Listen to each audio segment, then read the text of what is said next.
नमस्कार दोस्तों, मेरा नाम नूर आलम और आप सभी का अनअकैडमी के let's crack UP exam channel पर बहुत-बहुत स्वागत है। दोस्तों, आज हम लोग बहुत ही एक इम्पोर्टेंट क्वेश्चंस को डिस्कस करेंगे, जो कि आपके समीक्षा अधिकारी, सहायक समीक्षा अधिकारी, यूपी पीसीएस या और जितने भी स्टेट के एग्जाम होते हैं, जहां पर जीएस का बोलबाला रहता है, वहां पर आपको ये क्वेश्चन काफी हेल्पफुल रहेंगे। तो आइए शुरू करते हैं। और एक इम्पॉर्टेंट बात ये भी बता दें आपको कि अनअकैडमी के लर्निंग ऐप पर आपको बहुत कुछ आपके काम की चीज मिलेगी, जिसमें आपको क्विज हैं, लाइव क्लासेस हैं, पीडीएफ हैं, टेस्ट हैं, ये बहुत कुछ मिलने वाला है। तो आप सबसे पहले अनअकैडमी के लर्निंग ऐप को डाउनलोड कीजिए। जैसे नॉर्मल ऐप डाउनलोड करते हैं, ठीक उसी तरीके से इस ऐप को भी डाउनलोड करिए, जिसमें आपको दो तरीके की क्लासेस मिलेगी और वो भी अपने पसंदीदा टीचर से पढ़ने का मौका मिलेगा, मोबाइल पर कहीं भी, कभी भी और कितनी बार भी। एक क्लास आपको मिलेगी जिसमें होगा स्पेशल क्लास, जो आपके लिए टोटली फ्री ऑफ कॉस्ट होगी। दूसरी जो क्लास होती है वो प्लस क्लास होगी, जिसमें आपको कंप्लीट कंटेंट मिलेगा, जो आपके एग्जाम की जो रिक्वायरमेंट होगी, और वो भी चाहे जितनी बार देखें, रिकॉर्डेड देखें, लाइव देखें, चाहे जितनी बार देखें। साथ ही साथ आपको बीच बीच में आपके लिए डाउट क्लियरिंग सेशन होगा, जिसमें आपके तमाम सारे डाउट्स को टीचर्स के द्वारा दूर किया जाएगा। बहुत कुछ आपको अनअकैडमी के लर्निंग ऐप पर मिलेगा, जिसमें आपको जितना भी आपकी एग्जाम की रिक्वायरमेंट है उस हिसाब से बहुत कुछ आपको मिलेगा। अब अनअकैडमी डाउनलोड करने के बाद फिर आपसे बोलेगा अनलॉक के लिए आपसे एक रेफरल कोड बोलेगा। तो जब तक इस लाइव नूर कोड को नहीं भरेंगे, तब तक वो आपकी क्लास फ्री वाली भी नहीं चलेगी। इसको भरने के बाद ओके कर देंगे तो आपकी फ्री वाली क्लास चलने लगेगी। साथ ही साथ अगर आप देखेंगे कि फ्री और प्लस यानी जिसे हम लोग पेड क्लास कह सकते हैं, उसमें डिफरेंस क्या है। एक तरफ आपकी ये फ्री वाली क्लास का शेड्यूल दिया हुआ है, एक तरफ ये आपका पेड वाली क्लास का है। तो आप खुद समझ सकते हैं दोनों में क्या अंतर है। साथ ही साथ अभी अनअकैडमी ने बहुत ही इंपॉर्टेंट कुछ बैचेस को लॉन्च किया है, जैसे कि आपका यूपी ट्रिपल एससी का, जिसमें आप लोअर पीसीएस का फाउंडेशन बैच, जिसकी स्टार्टिंग हुई थी 26 जनवरी को, 5 महीने का ये बैच है। दूसरा बैच आपका यूपी पीसीएस मेंस का है, जिसमें आपको ऑप्शनल ज्योग्राफी और पब्लिक एडमिनिस्ट्रेशन सब्जेक्ट मिलेंगे, जिसका भी स्टार्टिंग हुई थी 26 जनवरी को। ये 6 मंथ इसकी ड्यूरेशन रहेगी। तीसरा बैच जो है यूपी पीसीएस प्री का बैच है, जिस कोर्स की स्टार्टिंग हुई है 26 जनवरी को, 6 मंथ का ये बैच है। साथ ही साथ लेखपाल और यूपीएसआई, ये भी बैच आपको वहां पर अनअकैडमी ऐप पर मिलेंगे, ये प्लस पर मिलेंगे। यानी ये बैच कह सकते हैं दूसरे शब्दों में ये पेड बैच है। साथ ही साथ आपको समीक्षा अधिकारी और सहायक समीक्षा अधिकारी का भी बैच मिलेगा, जिसे हम लोग आरओ और एआरओ के नाम से जानते हैं। अब इसमें आपको कहीं और जाने की जरूरत नहीं, सिर्फ और सिर्फ अनअकैडमी के लर्निंग ऐप के साथ बने रहिए, जिसमें आपको इतना कंटेंट मिलेगा, वो भी घर बैठे और सबसे सस्ते रेट में, जो शायद कहीं और आपको नहीं मिल सकता है। साथ ही साथ आपको इसमें करना क्या है, इसके लिए करना यह है कि अगर देखा जाए तो ये एक्चुअल प्राइस है, जिसे 1 मंथ का है 1400, 3 मंथ्स का है 3500, 6 मंथ का है 5600, और 12 मंथ यानी 1 साल का है 7000, और 24 मंथ्स का यानी 2 साल का है 8400। कोई भी अनअकैडमी का सब्सक्रिप्शन लेंगे किसी भी कैटेगरी में और किसी भी ड्यूरेशन का, उसमें आपको टोटल प्राइस का 10% ऑफ मिलेगा। लेकिन वो 10% ऑफ कैसे होगा? वो इसलिए होगा क्योंकि वहां पर मांगेगा हैव योर रेफरल कोड। तो जहां जैसे ही आप लाइव नूर भर के और ओके करेंगे, तो तुरंत वहां पर आपकी फीस, ये वाले स्लॉट जो है वो ये हो जाएंगे। यानी 1 मंथ की इतनी हो जाएगी, 2 मंथ की इतनी हो जाएगी, इसी तरीके से 24 मंथ की इतनी हो जाएगी। अगर आपके लर्निंग ऐप आपने पहले से डाउनलोड कर लिया है, बहुत सारी आपने फ्री क्लासेस देखी हैं, तो आपके ऐप पर कुछ क्रेडिट मिले होंगे। अगर जैसे सपोज करिए आप 1 साल वाला एडमिशन लेना चाहते हैं और अगर आपके मोबाइल ऐप पर 700 क्रेडिट हैं, तो आपको इस 6300 में फिर 10% का फिर डिस्काउंट मिल जाएगा। यानी ये जो एडमिशन है वो आपका 5600 में हो जाएगा। अब इस 5600 को अगर आप चाहते हैं कि एक बार में पेमेंट ना करें, तो आप इसे ईएमआई में कन्वर्ट करा सकते हैं। जैसे आप कोई भी सामान लेते हैं, फ्रिज, कूलर, वॉशिंग मशीन वगैरह, इसी तरीके से यहाँ पर भी 1 साल की ईएमआई अगर 6300 रुपए फीस रहेगी तो उसकी 530 रुपए बनती है। इसी तरीके से 2 साल की ईएमआई अगर आप लेते हैं, इन 24 मंथ की ईएमआई को कन्वर्ट कराते हैं इस 2 साल वाले एडमिशन पर, तो आपको सॉरी 12 महीने की ईएमआई 2 साल के एडमिशन पर आपको 630 रुपए रहेगी। इतना सस्ता, इतने अच्छे अच्छे ऑफर और इतना बढ़िया और अच्छा कंटेंट आपको शायद कहीं और नहीं मिलेगा। ये सिर्फ एक ही जगह मिल सकता है, जो भारत का ही नहीं बल्कि दुनिया का सबसे बड़ा लर्निंग प्लेटफॉर्म है, जिसे हम लोग अनअकैडमी के नाम से जानते हैं। तो बने रहिए अनअकैडमी के साथ, और जो भी आप तैयारी करना चाहते हैं उसका फुल कंटेंट आपको आपके घर पे मिलेगा। सिर्फ आप थोड़ा सा एफर्ट करिए, बाकी हम लोग बहुत आपके साथ एफर्ट करने को तैयार हैं। तो चलिए शुरू करते हैं आज का पहला सवाल। पहला सवाल ये है आज का, डॉक्टर भीमराव अंबेडकर नामक नक्षत्रशाला कहाँ स्थित है? तो देखिए, अगर आप देखेंगे कि यूपी में नक्षत्रशालाओं की बात करेंगे तो यूपी में एक नक्षत्रशाला इलाहाबाद में है, दूसरी एक आपकी लखनऊ में है, एक आपकी रामपुर में है, और एक आपकी कहां है? गोरखपुर में है। ठीक, तो इनके नाम पूछे जाते हैं। जैसे अगर हम लोग इलाहाबाद की नक्षत्रशाला का नाम देखेंगे तो आनंद भवन है, लखनऊ वाली का नाम देखेंगे तो इंदिरा गांधी नक्षत्रशाला है, रामपुर की नक्षत्रशाला का नाम आपसे पूछा गया है तो ये है डॉक्टर भीमराव अंबेडकर, और गोरखपुर वाली का नाम है आर्यभट्ट। तो ये 4 नक्षत्रशालाएं हैं जिनका पूछा गया था, तो इसका सही आंसर है रामपुर। अगले सवाल की तरफ बढ़ेंगे और अगला सवाल है, बायोटेक्नोलॉजी पार्क स्थित है लखनऊ में, आगरा में, बनारस में, या इनमें से कोई नहीं? तो देखिए, इन चारों ऑप्शन में आपको बताना है कि बायोटेक्नोलॉजी पार्क कहां स्थित है। तो ये बायोटेक्नोलॉजी पार्क जो है वो आपके लखनऊ में है। ठीक है जी हाँ। फिर अगले सवाल पे आते हैं, निम्नलिखित में से उत्तर प्रदेश के किस जनपद में आर्यभट्ट नामक नक्षत्रशाला स्थित है? तो किस जनपद में आर्यभट्ट नामक नक्षत्रशाला स्थित है, बताइए। ये है आर्यभट्ट नामक नक्षत्रशाला जो है वो कहाँ स्थित है, बताए, कौन बताता देखिए। तो आर्यभट्ट जो है नामक नक्षत्रशाला जो है, जैसा कि हमने पहले सवाल पर आपसे बताया भी था, ये है गोरखपुर में। इलाहाबाद वाली नक्षत्रशाला का नाम आनंद भवन है,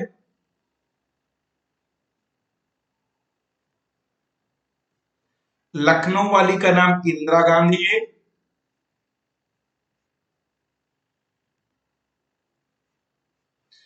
रामपुर वाली नक्षत्रशाला का नाम है आर्यभट्ट। ठीक है, तो ऐसे याद रखेंगे, इसका सही आंसर है गोरखपुर। अगले सवाल पे आते हैं, क्या है, भारतीय पशु चिकित्सा अनुसंधान संस्थान स्थित है? तो भारतीय पशु चिकित्सा अनुसंधान संस्थान जो है वो कहाँ स्थित है, ये बताना है आपको। ये कहाँ है? ये बरेली में है। कहां पर है बरेली में? इज्जत नगर।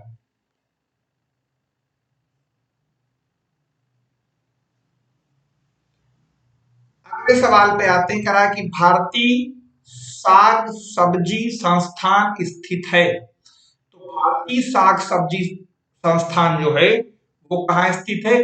मुंबई में कह रहा है, जबलपुर में, कि बनारस में, कि झांसी में? तो भारतीय शाक सब्जी अनुसंधान संस्थान जो है वो आपका कहाँ है? बनारस में है।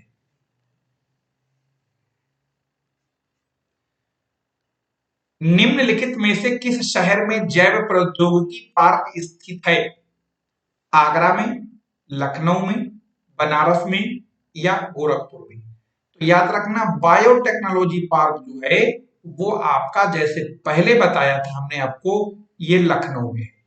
तो याद रहेगा, जैव प्रौद्योगिकी पार्क लखनऊ। अगले सवाल पर बढ़ेंगे और अगला सवाल है आपके लिए ये कि उत्तर प्रदेश में कृषि विश्वविद्यालयों की संख्या है कितनी है? ये आपको बतानी है। 2, 3, 4 और 5। तो उत्तर प्रदेश में कृषि विश्वविद्यालयों की संख्या है 5। अगर यही आपसे पूछ लेता कि भारत का पहला कृषि विश्वविद्यालय,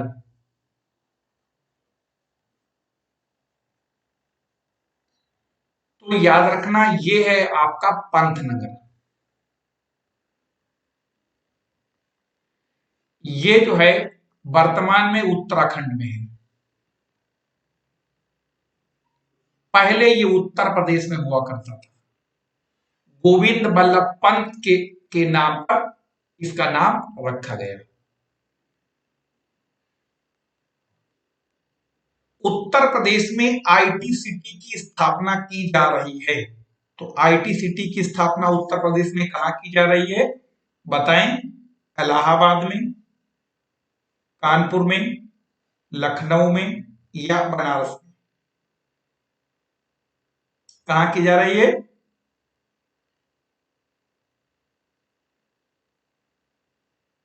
जी हाँ, सरदार वल्लभ भाई पटेल कृषि विश्वविद्यालय अवस्थित है। तो सरदार वल्लभ भाई पटेल एग्रीकल्चर यूनिवर्सिटी कहां है? बताइए। फैजाबाद, मेरठ, कानपुर की झांसी? तो इसका सही आंसर जो है फैजाबाद को सरदार वल्लभ भाई पटेल कृषि विश्वविद्यालय जो है, ये याद रखिए, ये मेरठ में है। कहाँ है? मेरठ में है। तो ये बढ़िया क्वेश्चन है, कई बार आपके एग्जाम में पूछा जा चुका है, इसीलिए इसमें बिल्कुल एकदम रेडी रहिए। ये बहुत ही इंपॉर्टेंट क्वेश्चन है जो आपको अक्सर एग्जाम में मिलेगा। ठीक है। ताज अंतरराष्ट्रीय हवाई अड्डा स्थापित किया जा रहा है। देखिए, इस सवाल का जवाब ज्यादातर लोग गलत करेंगे, वो इसलिए क्योंकि ताजमहल कहाँ है? आगरा में। ठीक है। लोग इसको कहां लगाएंगे? आगरा में लगाएंगे, इसीलिए गलत करके आएंगे। ठीक है। तो ये आगरा में नहीं है, ये फिरोजाबाद में बनाया जा रहा है। पूर्व पश्चिम उत्तर दक्षिण कॉरिडोर एक दूसरे पर कहां पर मिलते हैं या काटते हैं? बहुत बढ़िया सवाल। तो देखो, असल में ये क्या था कि ऐसे देश को अगर हम लोग भारत के मैप में यहां पर देखेंगे, ये ऐसे, तो आप ये पाएंगे कि यहाँ पर एक जम्मू कश्मीर से लेके और कन्याकुमारी को जोड़ने का प्रोजेक्ट और पश्चिम भारत को पूर्व भारत से जोड़ने का एक प्रोजेक्ट था। यानी जिसे उत्तर दक्षिण पूर्व पश्चिम गलियारा कहा जाता है। जब जाहिर सी बात है, जब कोई ऐसे दो सड़कें एक दूसरे को क्रॉस करेंगी तो चौराहा तो बनेगा। तो इसी तरीके से इसे ऐसे भी पूछा जा सकता है कि उत्तर दक्षिण पूर्व पश्चिम गलियारा चौराहा कहां पर बनाते हैं, या इन्हें चौराहा किसे कहा जाता है? तो याद रखना कि ये दोनों सड़कें एक दूसरे को झांसी में काट देती हैं। कहां पर काट देती हैं? झांसी में काट देती हैं। ये आपको यहां पर ध्यान रखना है। बहुत अच्छा क्वेश्चन है, कई बार आपसे पूछा गया और भी आगे पूछा जाएगा, इसलिए बिल्कुल इससे तैयार रहें। निम्नलिखित में से कौन सा राष्ट्रीय राजमार्ग संख्या 3 से जुड़ा हुआ नहीं है? तो अगर हम लोग राष्ट्रीय राजमार्ग संख्या 3 से जुड़ा हुए की बात करेंगे, तो इससे देखो आगरा जुड़ा हुआ है, धुले जुड़ा हुआ है, ग्वालियर जुड़ा हुआ है, भोपाल जुड़ा हुआ नहीं है। वो कैसे नहीं है? जैसे यहां पर देख सकते हैं, राष्ट्रीय राजमार्ग संख्या 2 जो है, पहले 2 को जान लेते तभी 3 को क्लियर हो पाएगा। ये जाता है दिल्ली से कलकत्ता, यहीं पर एक जगह पड़ती है आगरा, और आगरा से मुंबई जाता है नेशनल हाईवे नंबर 3। इस पर यहां पर पड़ता है ग्वालियर, इसी पर पड़ता है यहां पर शिवपुरी, इसी पर पड़ता है यहां पर इंदौर, इसी इसी पर पड़ता है यहां पर धुले, और इसी पर पड़ता है यहां पर नासिक। तो याद रखना कि भोपाल जो है इस पर नहीं पड़ता है, बाकी सारे पड़ते हैं।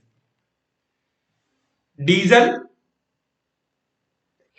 लोकोमोटिव वर्क्स बनारस अब क्या बनाता है?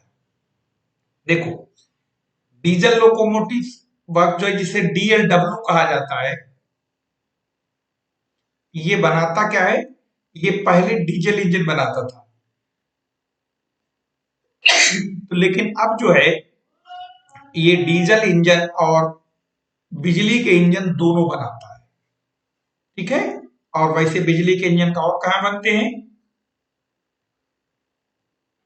चितरंजन, ये जगह कहां है? बनारस में।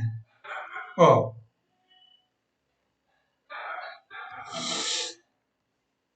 ये पश्चिम बंगाल। चलिए, उत्तर प्रदेश का पूर्वांचल एक्सप्रेस वे निम्नलिखित में से किस नगर से नहीं गुजरेगा? देखो, जैसे एक है आपका आगरा एक्सप्रेस वे, जो जाता है कहां से? लखनऊ से आगरा। तो ये लखनऊ से जो आगरा जाता है एक एक्सप्रेस वे, ये हुआ। इसी तरीके से दूसरा एक्सप्रेस वे जो होगा वो क्या राज्य से पूर्वांचल एक्सप्रेस वे नाम दिया गया, वो बस्ती से होकर नहीं गुजरेगा। तो ये आंसर आपका बी सही है। ठीक है। हाँ, बस्ती से होकर नहीं गुजरेगा, बाकी और सारे शहर उस पर पड़ेंगे। ठीक है जी हाँ। क्रियान्वित किए जा रहे राष्ट्रीय जलमार्ग विकास परियोजना, सॉरी, राष्ट्रीय राजमार्ग विकास परियोजना के उत्तर दक्षिण पूर्व पश्चिम गलियारे एक दूसरे पर कहां पर मिलते हैं? यानी ठीक वैसे सवाल है जैसे अभी पहले पूछा जा चुका है। मतलब साफ है कि जैसे यहां पर देखते हैं जम्मू कश्मीर,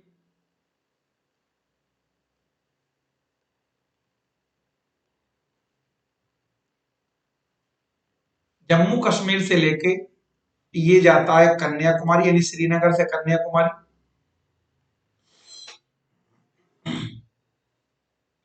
और ये गुजरात के पोरबंदर से जाता है कहां? अरुणाचल प्रदेश तक।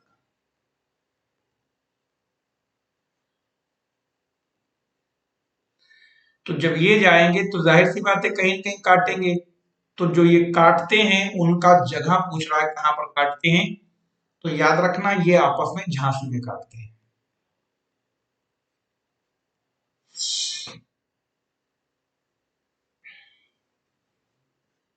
ठीक है जी। लखनऊ योजना का संबंध है, तो लखनऊ योजना किससे संबंधित है? आवास से, परिवहन से, कि शिक्षा के प्रसार से, कि खाद्य सुरक्षा। तो देखो, ये योजना किससे संबंधित है? आवास से तो है नहीं। ये योजना है किससे? ये योजना दरअसल सड़क से संबंधित है।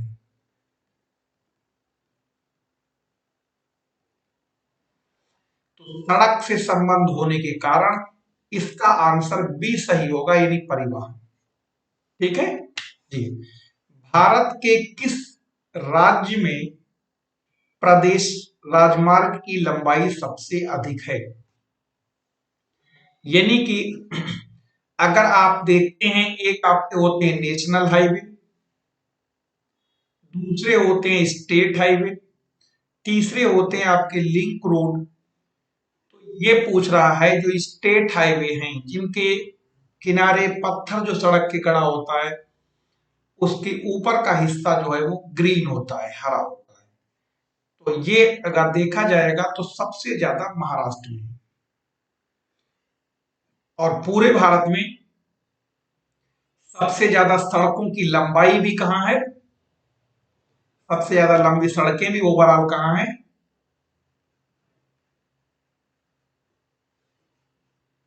महाराष्ट्र में। ठीक है, जी हाँ। उत्तर दक्षिण पूर्व पश्चिम गलियारा मिलते हैं, फिर कोई क्वेश्चन आ गया कहां पर मिलते हैं। तो देखो, अभी जैसे हमने आपको बार बार बताया, तो ये क्वेश्चन जो है आपस में इसका ध्यान रखना, झांसी में मिलते हैं।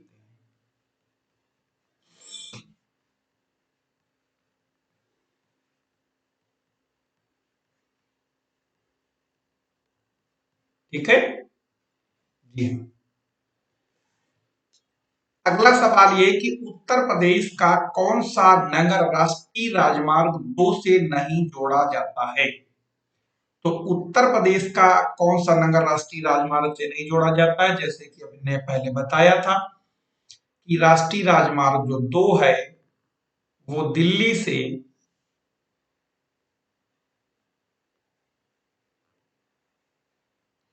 कोलकाता तक जाता है,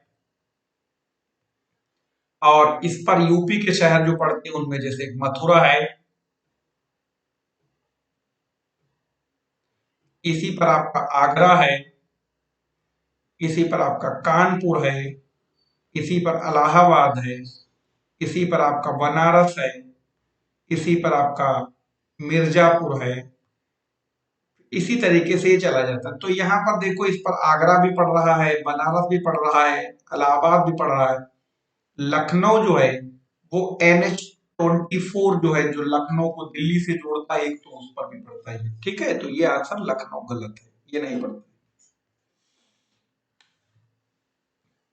उत्तर प्रदेश से शुरू होने वाला सबसे लंबा राजमार्ग कौन है। जो उत्तर प्रदेश से शुरू होता है वो सबसे लंबा राजमार्ग है, वो 7 नंबर, जो कि उत्तर प्रदेश के बनारस से शुरू होता है, कहां तक जाता है, कन्याकुमारी, जो करीब 2369 किलोमीटर लंबा है।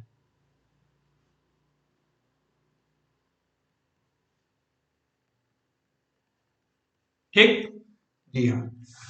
राष्ट्रीय राजमार्ग संख्या 1 जो है वो जोड़ता है किसको, जोड़ राष्ट्रीय जलमार्ग संख्या 1 जो जोड़ता है वो किसको जोड़ता है। देखिए,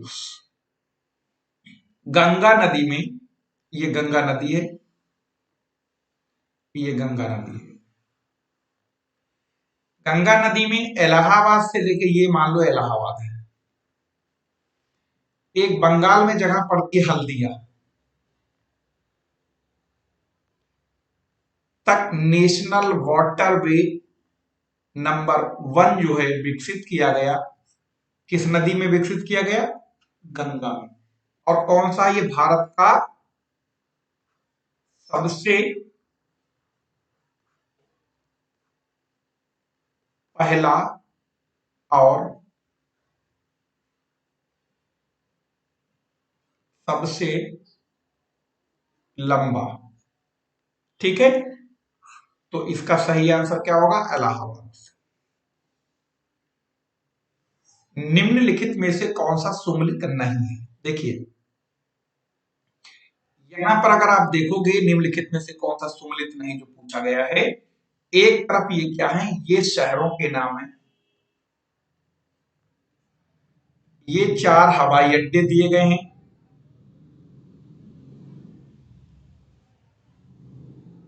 इन हवाई, कौन सा हवाई अड्डा कहाँ है, देखो, जो चकेरी है वो कानपुर में है, बिल्कुल सही बात है। बनारस जो है वो बाबतपुर में है, बिल्कुल सही बात। वैसे बनारस वाले को एक नाम और भी जानते हैं, इसे बोलते हैं लाल बहादुर शास्त्री।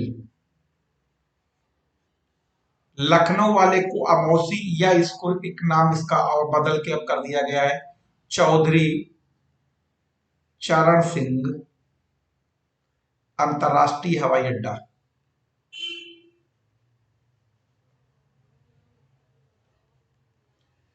जो आगरा में है इस हवाई अड्डे का नाम है खेरिया।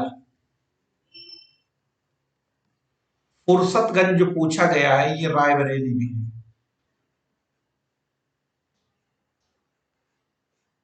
इसलिए ये सुमलित नहीं है। ठीक है। हाँ, यमुना एक्सप्रेस वे है। देखो, एक अभी आपको बताया था पूर्वांचल एक्सप्रेस वे, फिर आपको बताया था आगरा एक्सप्रेस वे। अब आपको यहाँ पर जानने का मौका मिलेगा कि ये यमुना एक्सप्रेस वे क्या है। देखो, अगर आप लखनऊ से जाएंगे दिल्ली, तो लखनऊ से आगरा तक जो आप जाएंगे तो ये कहलाता है आगरा एक्सप्रेस वे।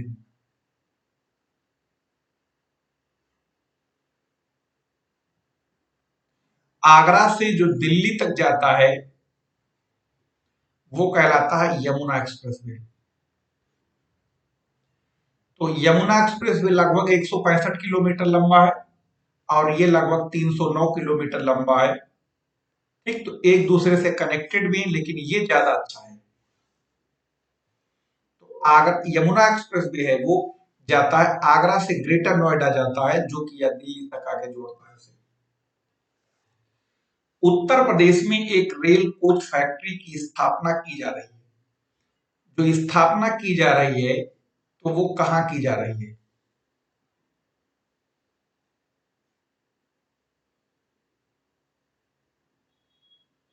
कहाँ की जा रही है? मेरठ में नहीं, नोएडा में नहीं, बनारस में नहीं, कहाँ की जा रही है? रायबरेली में। जो एग्जैक्ट जगह है उस जगह का नाम है लालगंज, रायबरेली।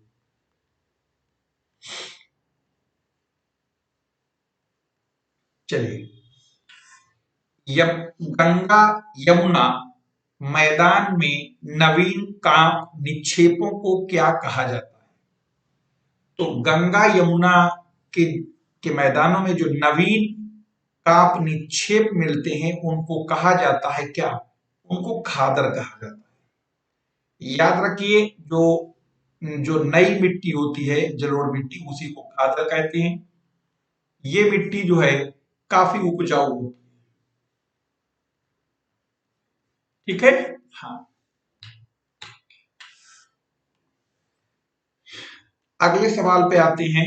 अगला सवाल ये है कि निम्नलिखित में से कौन सी अनुसूचित जनजाति बिजनौर जिले में निवास करती है? तो इनमें से कौन सी जनजाति जो बिजनौर जिले में निवास करती है वो है आपकी माहीगीर। दूसरी बात याद रखना, ये यूपी की एकमात्र जनजाति है जो इस्लाम धर्म को मानती है।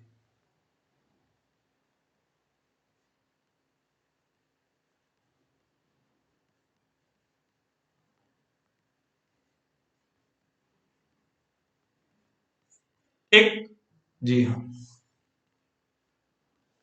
मोतीलाल नेहरू बाल संग्रहालय स्थित है। कहाँ है? तो मोतीलाल बाल संग्रहालय जो है ये आपका लखनऊ में है।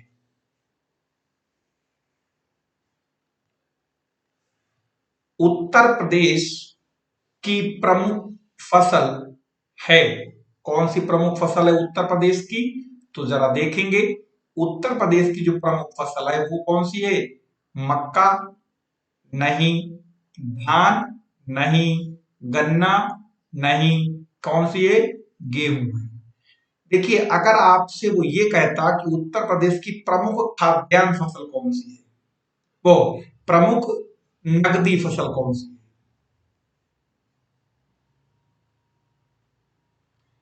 अगर प्रमुख नकदी पूछा जाता तो उसका आंसर आपका गन्ना होता।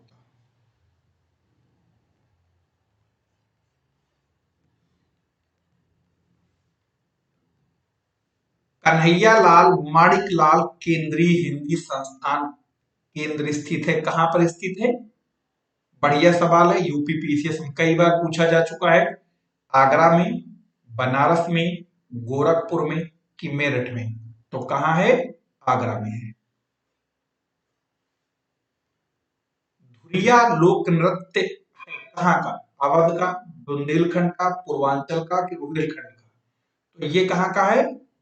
धुरिया लोक नृत्य बुंदेलखंड अवध, ये कहाँ का है? धुरिया जो है वो बुंदेलखंड का है। जी हाँ। निम्नलिखित में से कौन एक सुमेलित है? आला बुंदेलखंड, बिरहा पूर्वांचल, चैती रुहेलखंड, कजरी अवध। तो ये जो सुमेलित है वो कहाँ का है? आला बुंदेलखंड में होता है, ये बिल्कुल सही बात है। नहीं सॉरी, ये क्वेश्चन होता कौन सा सुमेलित नहीं है। हाँ, ये होना चाहिए सुमेलित नहीं है। तो ये चैती बुंदेलखंड से सुमेलित नहीं है, बाकी सब सुमेलित है। ये क्वेश्चन में नहीं होना, छूट गया था टाइप होने में। 2001 की जनगणना के अंतिम आंकड़ों के अनुसार निम्नलिखित में से उत्तर प्रदेश के किस जिले में सबसे कम महिला साक्षरता है? देखो, बलिया, देवरिया, गोरखपुर या रामपुर? तो सबसे कम महिला साक्षरता जो है पूरे उत्तर प्रदेश में, वो है आपकी किसमें? रामपुर में। साथ ही साथ अगर यहीं पर उत्तर प्रदेश में सबसे ज्यादा अल्पसंख्यक का परसेंटेज अगर पूछ लेता, तो सबसे ज्यादा अल्पसंख्यक का परसेंटेज जो है वो रामपुर में ही है।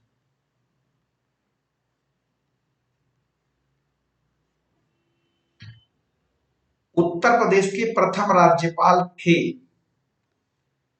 वीजी रेड्डी? नहीं। के एम मुंशी? नहीं। बी गिरी? नहीं। सही आंसर सरोजिनी नायडू। और ये भी ध्यान रखिए कि ये सरोजिनी नायडू भारत की, और साथ साथ उत्तर प्रदेश की तो होंगी होंगी, भारत की पहली महिला राज्यपाल थी।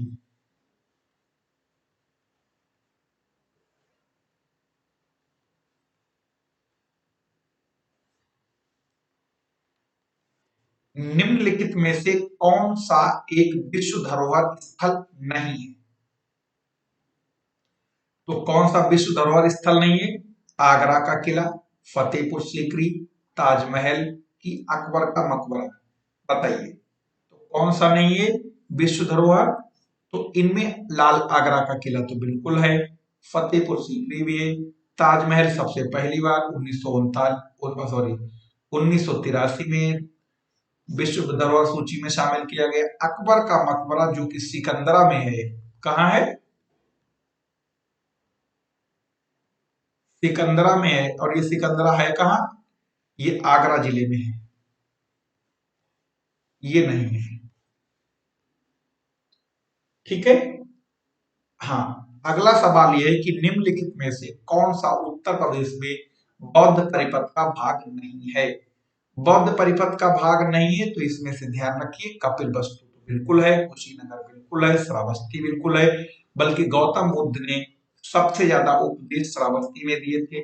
तो यहाँ पर ये संकीसा जो है, ये बौद्ध धर्म से संबंधित नहीं है।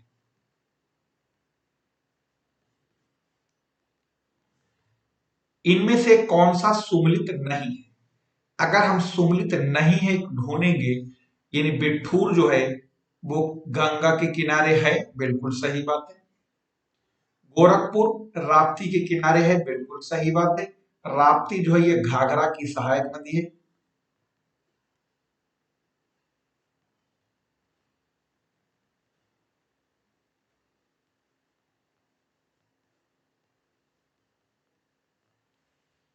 जौनपुर साई नदी के किनारे है, ये गलत है। जौनपुर जो है वो यम गोमती के किनारे है।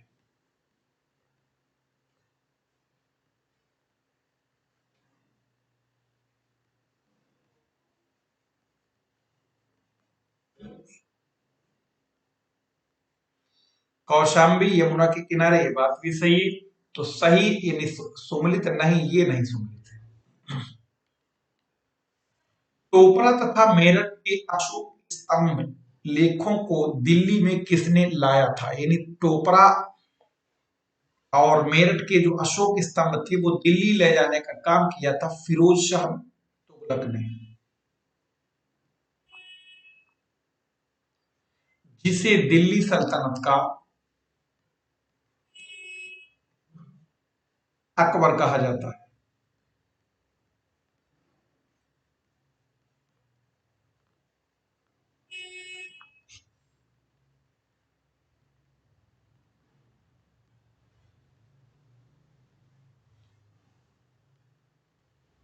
निम्नलिखित स्थानों की तीर्थ यात्रा अशोक ने नहीं की, यानी किस स्थान की यात्रा अशोक ने नहीं की? तो किसकी नहीं की? तो अयोध्या और हरिद्वार की यात्रा अशोक ने नहीं की, बाकी सबकी। क्योंकि सीधी सी बात है, वो बौद्ध धर्म का फॉलोवर था, तो ये सारे स्थान बौद्ध धर्म से जुड़े हुए हैं। उत्तर प्रदेश का ये क्वेश्चन को हम लोग स्किप कर देते हैं, उसका बहुत पुराना क्वेश्चन है, इसका कोई मतलब नहीं बनता है। बनारस एवं इलाहाबाद की तीर्थ यात्राओं की समाप्ति करके किसके नेतृत्व में काशी में पंडित मुगल बादशाह के सामने गए?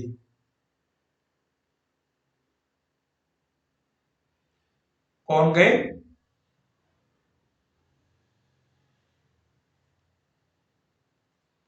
सी आंसर ये। उत्तर प्रदेश के किस शहर का सल्तनत काल में पूर्व, उत्तर प्रदेश के किस शहर को, ठीक का नहीं, को सल्तनत काल में पूरब का सिराज कहा जाता था? तो सिराज को ध्यान रखना, सिराज जो शहर है वो एक असल में ईरान का शहर है। उसी से मिलता जुलता दिल्ली सल्तनत में जौनपुर की हालत थी, इसीलिए से जौनपुर को भारत का सिराज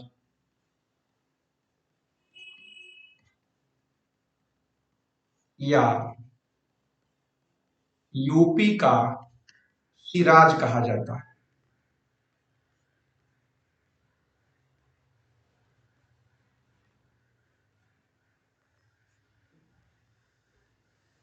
कानपुर मुकदमा, कानपुर षड्यंत्र मुकदमा किस आंदोलन के नेतृत्व, किस आंदोलन के नेताओं के विरुद्ध था?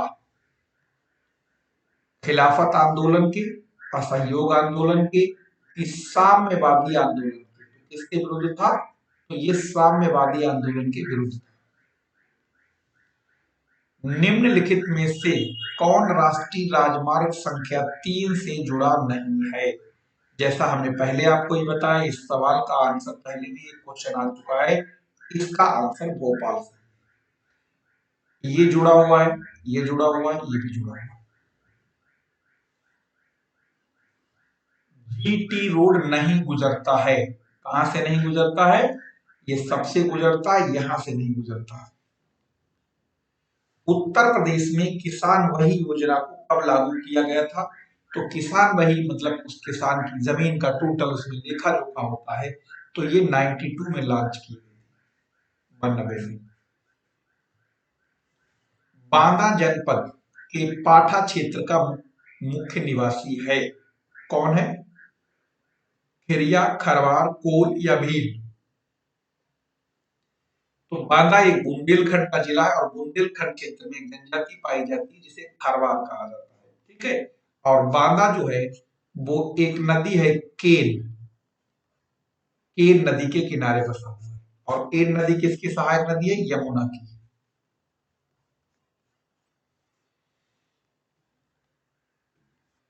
ग्रेनाइट पट्टियां तथा स्लेट बनाए जाते हैं, कहाँ बनाए जाते हैं? ये झांसी में बनाए जाते हैं। ग्रेनाइट एक इग्नियस रॉक्स होती है।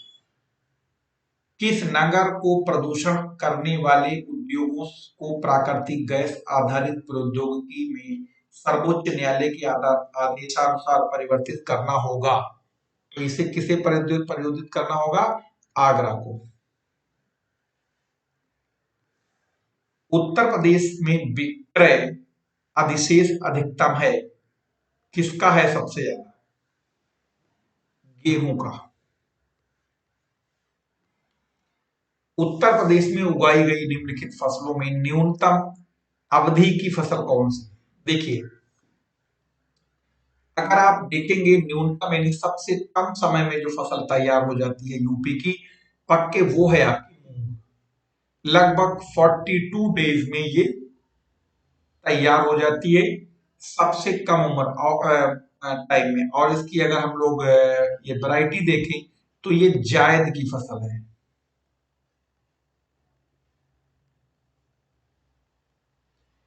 साथ ही साथ ये भी याद रखिए, इस फसल में जो है ये इसका दो इस्तेमाल होते हैं, एक तो फसल के रूप में,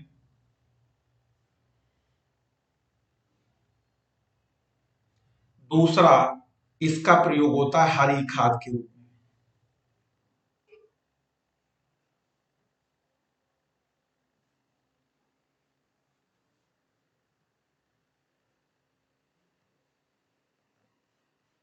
ठीक है जी हाँ। निम्नलिखित में से कौन सा भारत में वाणिज्यिक ऊर्जा का प्रधान स्रोत है? ये बताना है आपको। भारत में वाणिज्यिक ऊर्जा का जो प्रधान स्रोत है वो कौन है? प्राकृतिक गैस। सॉरी, प्राकृतिक गैस है कि कोयला है कि खनिज तेल है कि नाभिकीय ऊर्जा? देखिए, भारत में जितनी भी ऊर्जा बनती है यानी बिजली, उसमें से करीब करीब 67% जो है वो ताप आधारित ऊर्जा होती है।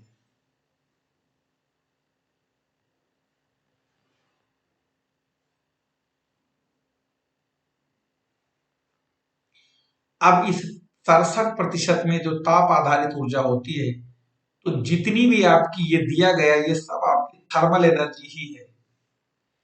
उसमें से करीब करीब 57% भाग जो है वो किसका है? वो आपका कोयले का है।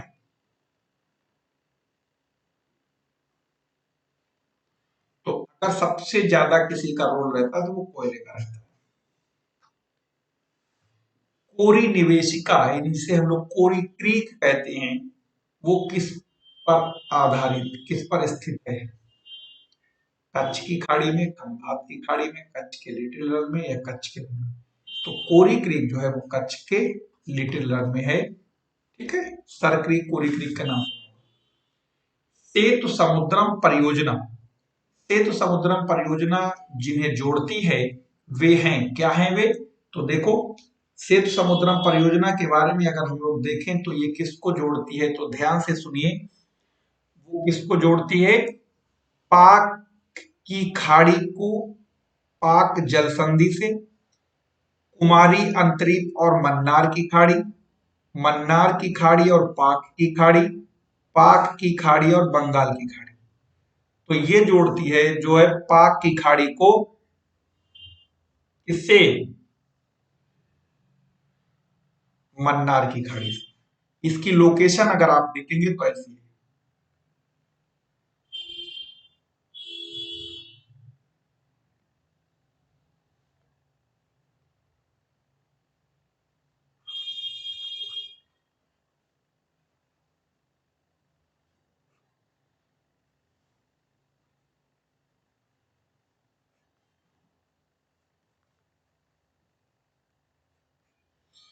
ये वाला हिस्सा है।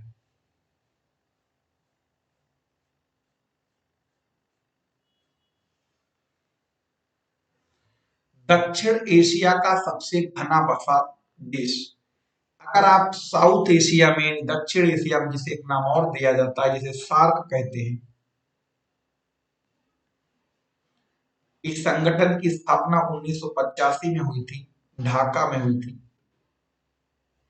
इसका जो हेडक्वार्टर है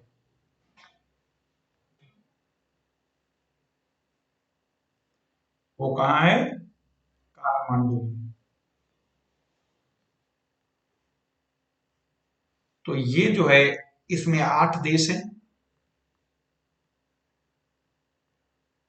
भारत, पाकिस्तान, बांग्लादेश,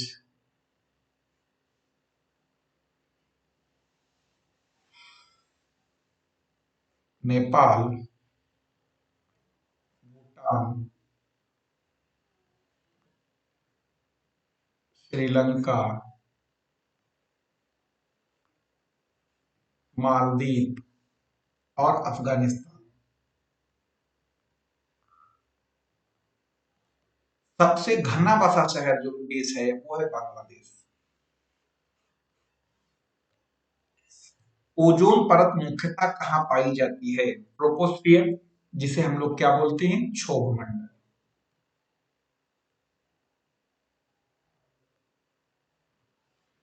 स्ट्रेटोस्फियर को क्या बोलते हैं?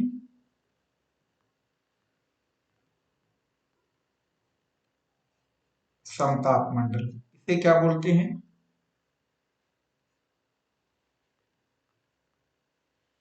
मध्य मंडल। इसे क्या बोलते हैं?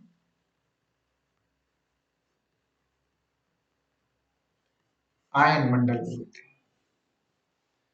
तो यहां पर अगर आप देखेंगे तो ट्रोपोस्फियर जो है वो आपका, स्ट्रेटोस्फियर जिसे समताप मंडल को बोलते हैं, इसमें ओजोन पाई जाती है। और ओजोन की जो थिकनेस है वो 20 किलोमीटर से लेकर 35 किलोमीटर के बीच सबसे ज्यादा है।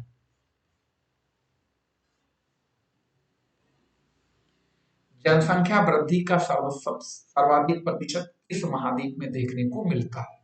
तो जनसंख्या वृद्धि का सबसे ज्यादा जो प्रतिशत है वो आपका एशिया में देखने को मिलता है। एशिया के बाद दूसरे नंबर पर अफ्रीका। एक सींग वाला गेंडा कहाँ पाया जाता है? तो एक सींग वाले गेंडे की अगर आप बात करेंगे तो ये कहाँ पाया जाता है, तो जरा देखें। अरुणाचल प्रदेश में, ठीक नहीं, असम और पश्चिम बंगाल। ये असल में पाया जाता है कहाँ? जो आपने देखा होगा कि एक असम में एक जगह है, कहाँ उसका नाम, क्या नाम है? असम में एक जगह है जिसे बोलते हैं क्या, माजुली द्वीप।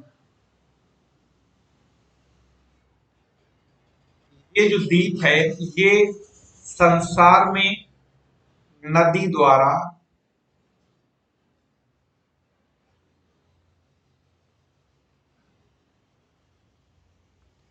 बनाया गया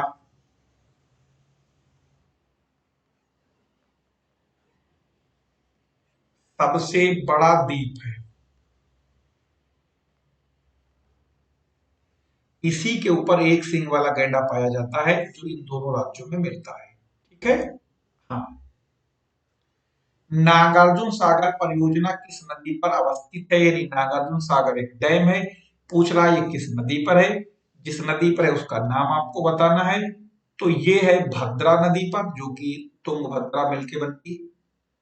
नहीं, भीमा, कृष्णा की सहायक नदी है ये। नहीं है इस पर भी। गोदावरी पर जायकवाड़ी है, इस पर ये नहीं है। ये कृष्णा नदी के ऊपर है। नागार्जुन सागर। दूसरी बात यहां पर एक याद रखना है, जो नागार्जुन सागर है ये असल में आंध्रा और तेलंगाना के बॉर्डर में है।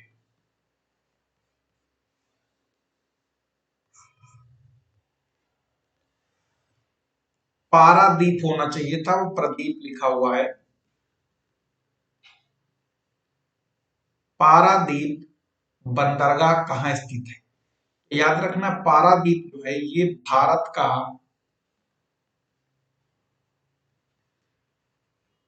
दूसरा सबसे बड़ा बंदरगाह है। बस वो दूसरा सबसे गहरा कहाँ है? उड़ीसा के उत्कल तट पर।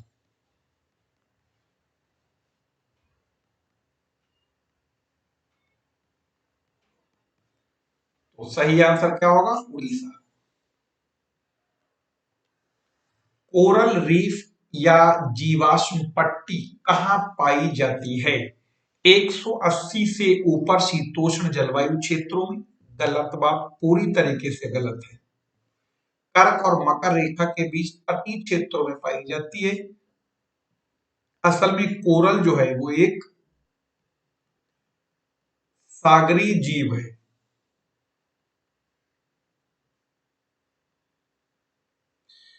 जो कहां पाया जाता है? सागर में पाया जाएगा, सागरीय जीव है। लेकिन जो कॉन्टिनेंटल स्लोप होते हैं, कॉन्टिनेंटल शेल्फ, जिन्हें महाद्वीपीय छज्जा कहा जाता है, उनके ऊपर पाए जाते हैं।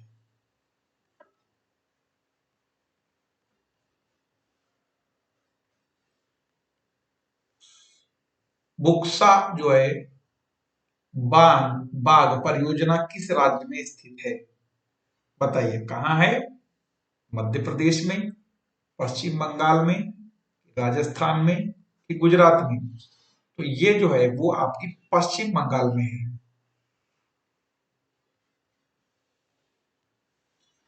प्रसिद्ध अंगुली नुमा झील स्थित है। देखिए असल में क्या है, अंगुली को हम लोग क्या बोलते हैं अंग्रेजी में? Finger leg.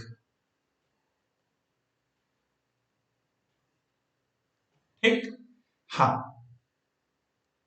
अब अमेरिका में 5 झीलें हैं, उन झीलों के नाम क्या हैं?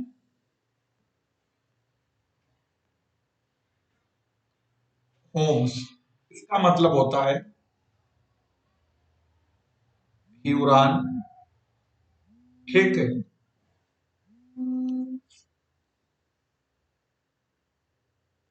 दूसरे का मतलब है ओंटारियो।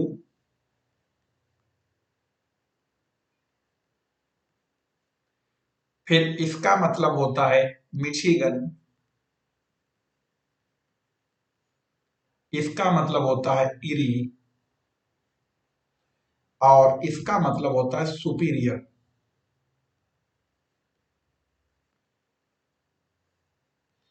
तो ये जो है उंगली नुमा झील जो है ये अमेरिका में है।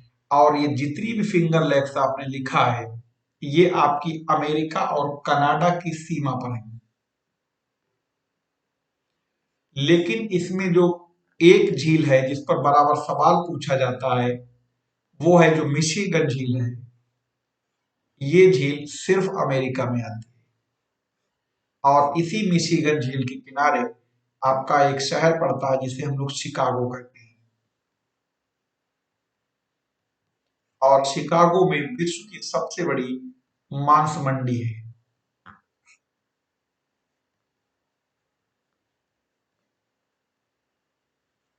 सबसे बड़ा कसाई घर है।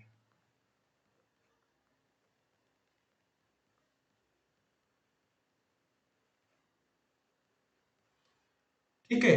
इसी को स्मोक सिटी कहा जाता है।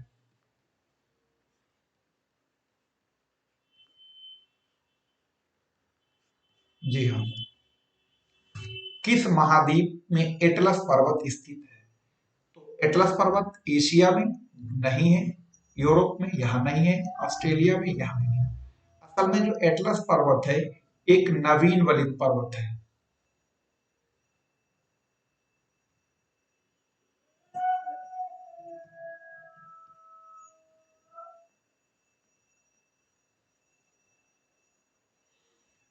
अब ये है कहां पर जरा देखें।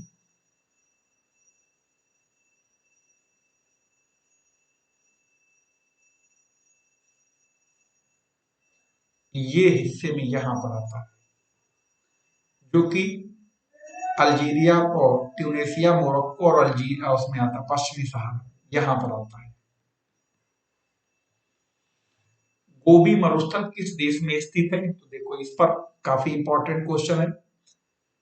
ठीक है, आधे लोग तो इसे गोभी पूछ ले कि गोभी क्या है, आधे लोग तो इसे सब्जी लगा के चले आएंगे, जबकि ऐसा नहीं है। ये मंगोलिया में एक डेजर्ट है जिसे हम लोग ट्रॉपिक टेम्परेट डेजर्ट कहा जाता है, कोल्ड डेजर्ट सॉरी। इनमें से कौन सा जोड़ा सुमिलित, यानी कौन सी जोड़ी सुमिलित नहीं है? चिली मांटियागो, अर्जेंटीना ब्यूनस आयर, उत्तरी कोरिया सियोल, इथोपिया आदिस अबाबा। देखिए एक तरफ देश के नाम दिए गए हैं, एक तरफ ये राजधानियां हैं।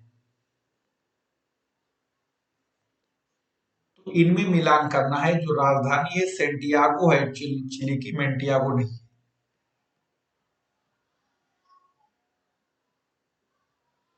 तो इसका मतलब ये गलत आंसर है।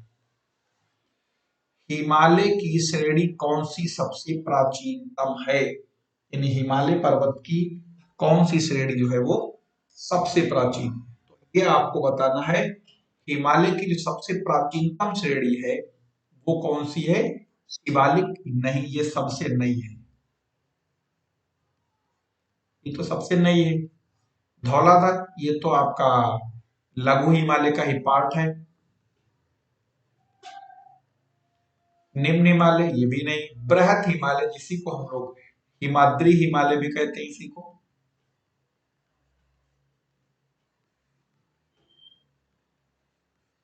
इसी का पार्ट है, इसी सबसे पुरानी है। भारत में कौन सा मृदा प्रारूप लोहे का अतिरिक्त होने के कारण बंजर होती जा रही है?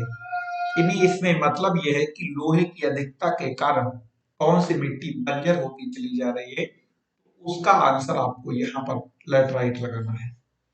लेटराइट में असल में है क्या? एल्युमिनियम और लोहे की अधिकता पाई जाती है, ठीक है। और लेटराइट मिट्टी जनरली उन जगहों पर मिलती है जहां पर तापमान और वर्षा ज्यादा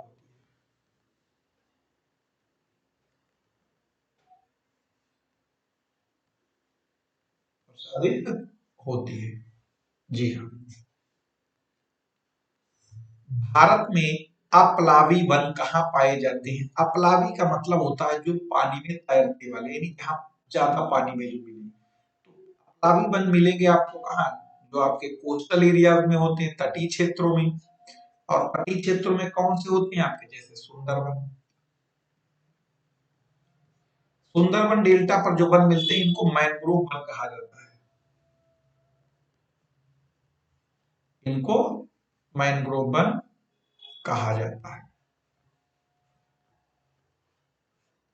जी हाँ।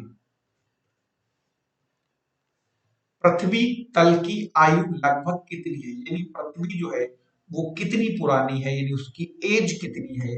अगर इस सवाल का जवाब आप ढूंढने निकलेंगे तो आप पाएंगे कि 4.6 मिलियन वर्ष पूर्व, यानी पृथ्वी की जो उम्र है वो 4.6 मिलियन वर्ष है, यानी कि एक बहुत ज्यादा पुरानी है ये, ठीक है। और 1 मिलियन बराबर होता है, आपको पता होगा कि 1 मिलियन जो होता है वो कितने वर्ष के बराबर होता है?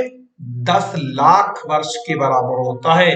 इस बात का ध्यान रखें, 1 मिलियन बराबर 10 लाख वर्ष होता है, ठीक है। ये याद रहेगा ऐसे। अगले सवाल की तरफ बढ़ते हैं। अगला सवाल ये है कि बेगई क्या है? एक एशिया की जनजाति है, मध्य एशिया में बहने वाला एक तूफान है, एक व्यापारिक पवन है, कि अमेरिका में चलने वाला एक चक्रवात है। तो याद रखना दोस्तों, बेगई जो है वो एक पश्चिम एशिया की जनजाति है। जनजाति मतलब ट्राइब्स है, ट्राइब्स मतलब एसटी है, ठीक है। अब याद रहेगा। अगले सवाल की तरफ बढ़ते हैं। अगला सवाल ये है कि इनमें से कौन सा युग्म सुमलित है? तो कौन सा युग्म सुमलित है?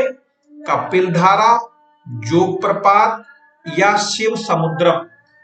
तो यहां पर याद रखिए, कपिल धारा जो है वो गोदावरी नदी पर नहीं है, ये आपका नर्मदा नदी के ऊपर है। इसका मतलब ये आंसर आपका गलत है, हो ही नहीं सकता है। अब ये जोग है वो शारावती नदी पर है, शिव समुद्रम कावेरी पर है, इसलिए 2 और 3 आंसर जो है वो पूरी तरीके से सही हैं। और एक और बताएं आपको कि एक जलप्रपात और है जिसका बड़ा इंटरेस्टिंग नाम है, उसका नाम है धुआंधार। ये जलप्रपात आपका कहां है? जबलपुर में है। जबलपुर कहाँ है? जबलपुर एमपी में है। ये किस नदी के ऊपर है? नर्मदा नदी के ऊपर है। याद रहेगा दोस्तों। अगले सवाल की तरफ बढ़ते हैं। और अगला सवाल रहा, भारत के कितने राज्य तटरेखा से लगे हैं? तो भारत के तटरेखा से लगे राज्यों को अगर हम लोग देखें तो आप ये पाएंगे कि टोटल राज्यों की संख्या 9 है, लेकिन आखिर वो 9 राज्य हैं कौन से? तो अगर हम यहाँ पर देखने की कोशिश करेंगे तो आप ये पाएंगे कि एक राज्य जो है ये आपका गुजरात है, दूसरा राज्य आपका ये महाराष्ट्र है, तीसरा राज्य आपका गोवा है, चौथा राज्य आपका कर्नाटका है, ठीक है, और पांचवा राज्य आपका केरला है, और छठा राज्य आपका तमिलनाडु है, और सातवां राज्य आपका आंध्र प्रदेश है, और आठवां राज्य आपका उड़ीसा है, और नवा राज्य आपका क्या है? ये बंगाल है। तो टोटल कितने हो गए? 4 आपके इधर हैं, 5 आपके इधर हैं। तो टोटल राज्यों की संख्या ऑप्शन आपका सी है। तो याद रहेगा दोस्तों इस तरीके से। हाँ, अगले सवाल पे आते हैं। इनमें से कौन सी हिमालय वनस्पति प्रजाति नहीं है? यानी इसका मतलब ये हुआ कि ये आपसे पूछ रहा है कि हिमालय पर इनमें से कौन सी वनस्पति नहीं पाई जाएगी। इसका मतलब ये साफ है कि ये जो महोगनी दिया गया है, ये भैया याद रखना, ये क्या है? सदा बहार वनस्पति का उदाहरण है। ये कहां मिलती है? विषवत रेखी क्षेत्रों में ये यहां पर नहीं दिखाई देगी। ये बस आप ऐसे इसको आप याद रखना है, ठीक है। सवाल की तरफ बढ़ते हैं। कह रहा है कि कौन सा एक जल डमरू मध्य, जल डमरू मध्य को हम लोग हिंदी भाषा में जल संधि कहते हैं, सरल हिंदी में। अंतरराष्ट्रीय तिथि रेखा इंटरनेशनल डेडलाइन के सबसे अधिक निकट है। तो मलक्का ये तो भैया हो नहीं सकता, बहुत दूर है। ये तो सुमात्रा और जावा द्वीप के बीच में है। नहीं, मलाया प्राद्वीप और सुमात्रा द्वीप के बीच में है, ठीक है। उसके बाद जिब्राल्टर, ये अफ्रीका और यूरोप के बीच में है, ये भी गलत है। फ्लोरिडा तो अमेरिका पहुंच जाएंगे, वहां है। तो बेरिंग जल संधि ऑप्शन डी सही है। इनमें से किसे एक टॉप स्लिम के नाम से जाना जाता है? तो देखो यहां पर जो दिए गए हैं आपके वो national park. Top slim national park ये आपका इंदिरा गांधी जो नेशनल पार्क है, ये आपका कहां है? छत्तीसगढ़ में है। इसे कहा जाता है,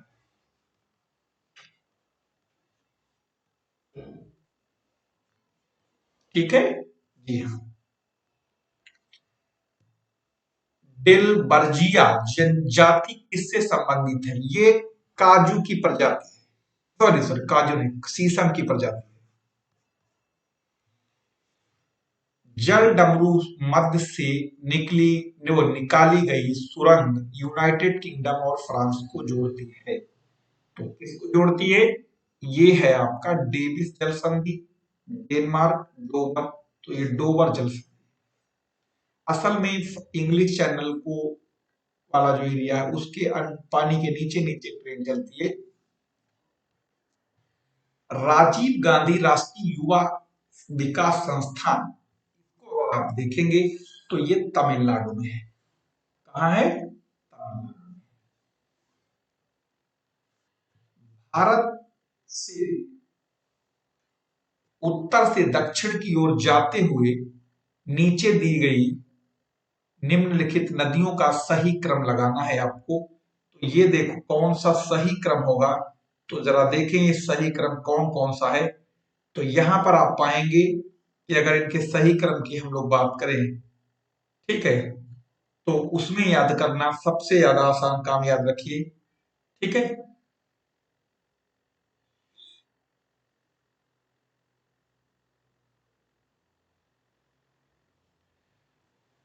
श्योक, स्पीति, जास्कर और सतलज।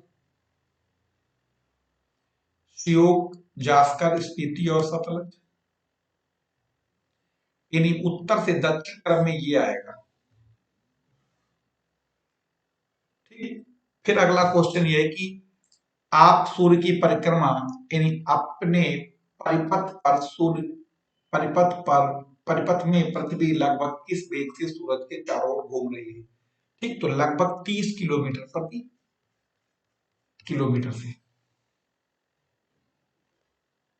ठीक है।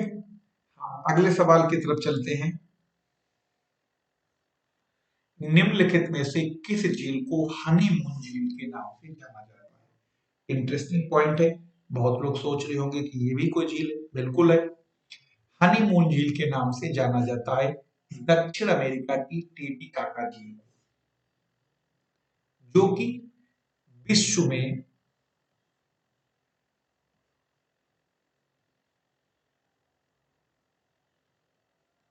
सबसे ऊंची नौका गम्य झील है। ठीक है। हाँ, टीटीकाका झील कहाँ स्थित है। टीटीकाका झील जो है वो बोलिविया और पेरू देश के बीच में है। ये आपका यहाँ पर पड़ेगा। अगर आप इस मैप को देखेंगे तो ये पेरू कंट्री है, बोलिविया है, इन दोनों के बीच में यहाँ पर है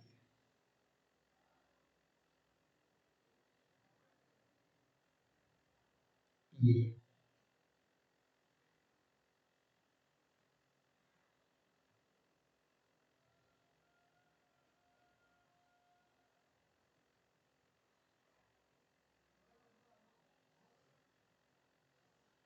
ठीक है। ये और ये क्या है, एक ज्वालामुखी के क्रेटर से बनी झील है।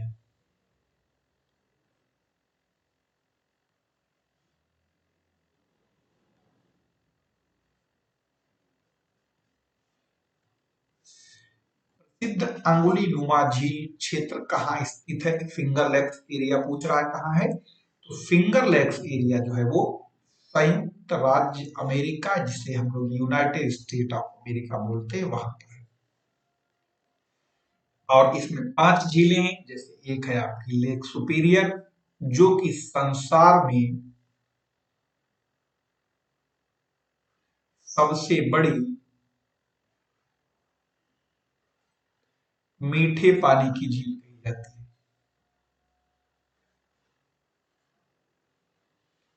दूसरी मिशिगन, जिसके बारे में भी बताया था, शिकागो चाइल्ड सी के किनारे है।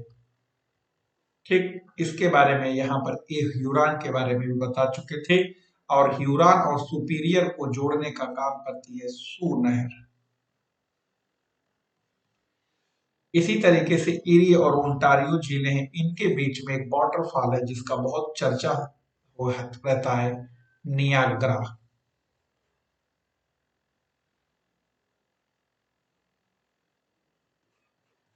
ठीक है। जी हाँ।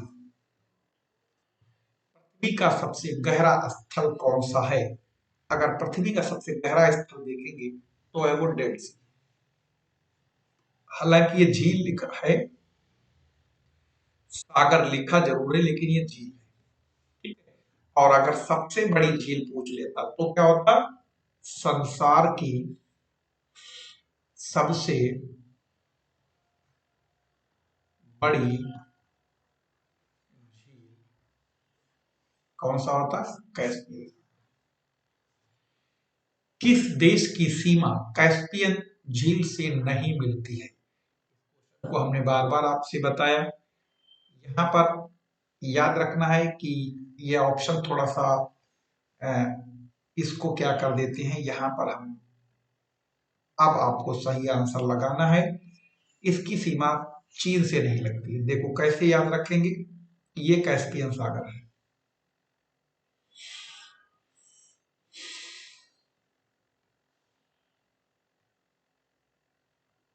ठीक है।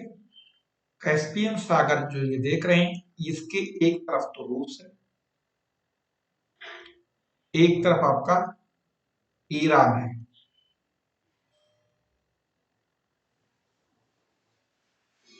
एक सेकेंड।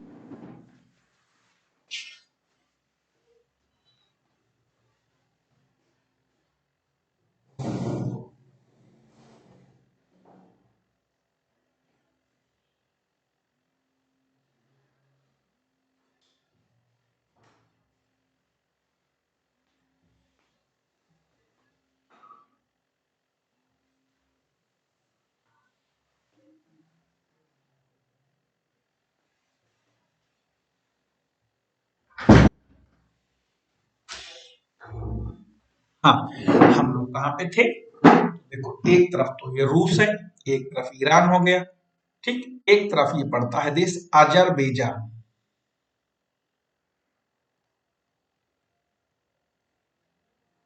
ठीक है। फिर एक तरफ पड़ेगा आपका कजाकिस्तान,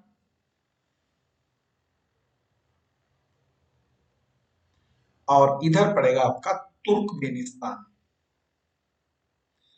या तुर्किस्तान कह सकते हैं, तुर्कमेनिस्तान है, ठीक। एक दो तीन चार पांच देशों से लगती है। इसे आप शॉर्टकट में याद रखने का तरीका इसका है तारिक, TARIK, ठीक है। जैसे यहां पर आप देख सकते होंगे, ये कजाकिस्तान है, ये रसिया है, ये अजरबैजान है, ये ईरान है, और ये तुर्कमेनिस्तान है, ठीक है। किस किसे पर्ल ऑफ साइबेरिया कहा जाता है? तो पर्ल ऑफ साइबेरिया के बारे में अगर देखेंगे, जिसे हम लोग कह सकते हैं कि साइबेरिया का मोती, पर्ल का मतलब होता है मोती, ठीक। तो साइबेरिया का मोती जो है वो कहा जाता है किसको? बैकाल झील को कहा जाता है। और ये जो है वो संसार की सबसे गहरी झील है।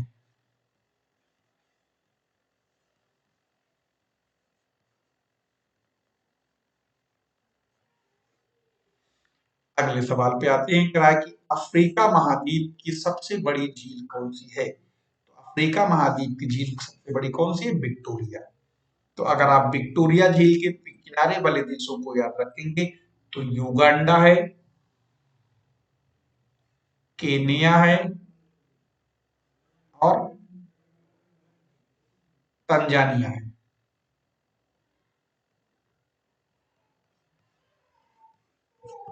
ठीक है।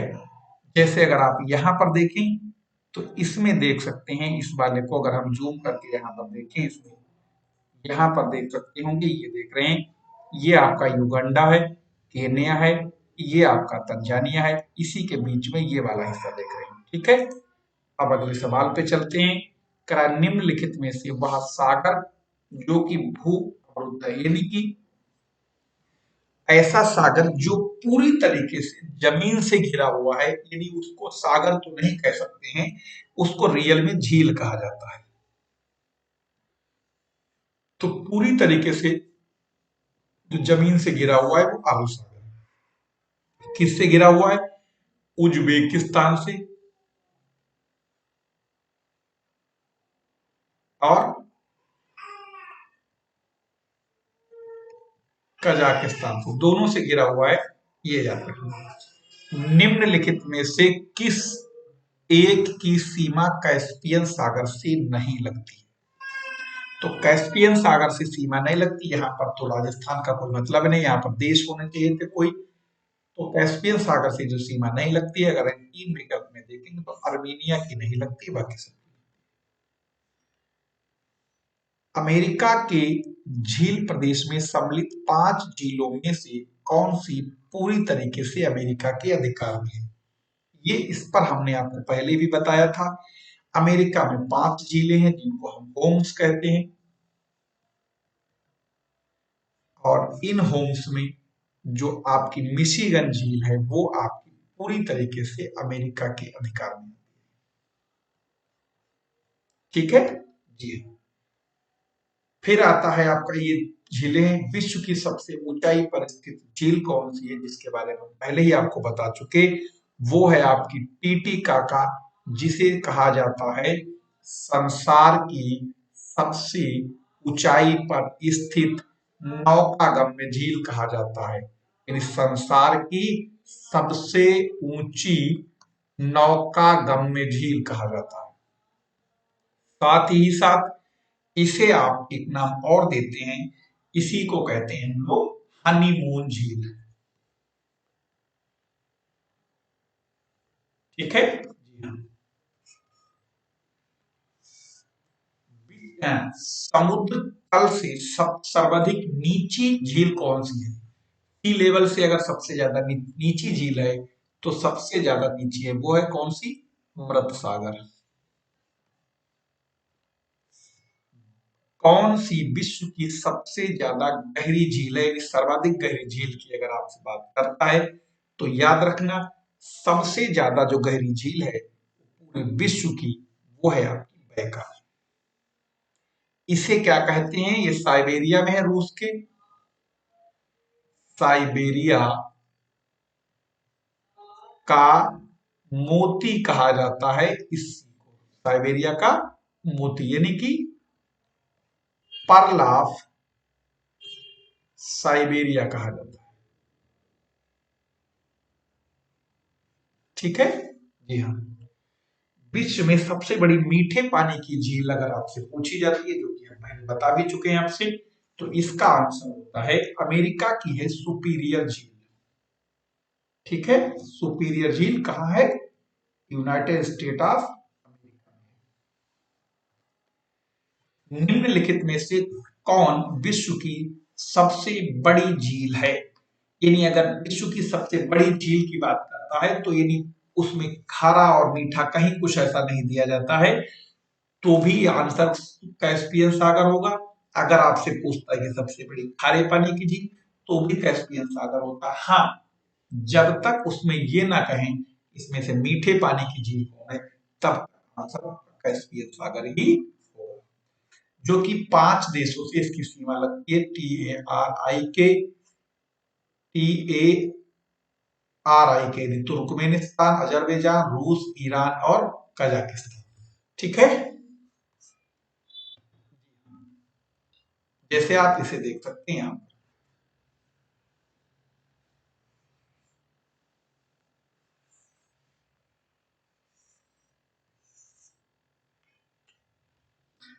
सबसे ऊंचाई पर स्थित नौकागम्य झील कौन सी है, जिसके बारे में हम आपको पहले ही बता चुके थे?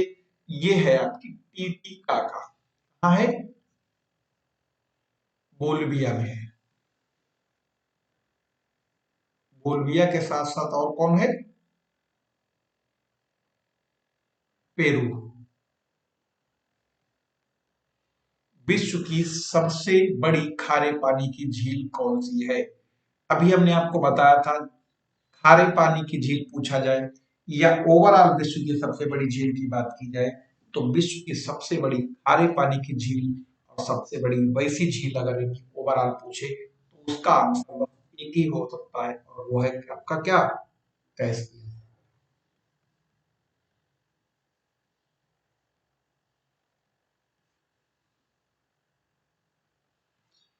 और कैस्पियन सागर में यूरोप की सबसे बड़ी नदी वोल्गा गिरती आती है इसमें।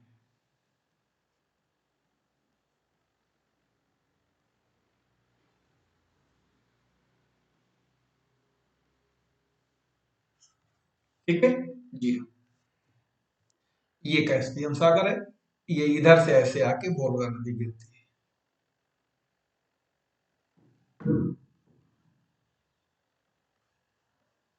ठीक है, ये आपका कैस्पियन सागर है, और उससे सीमावर्ती देश जो है वो ये है।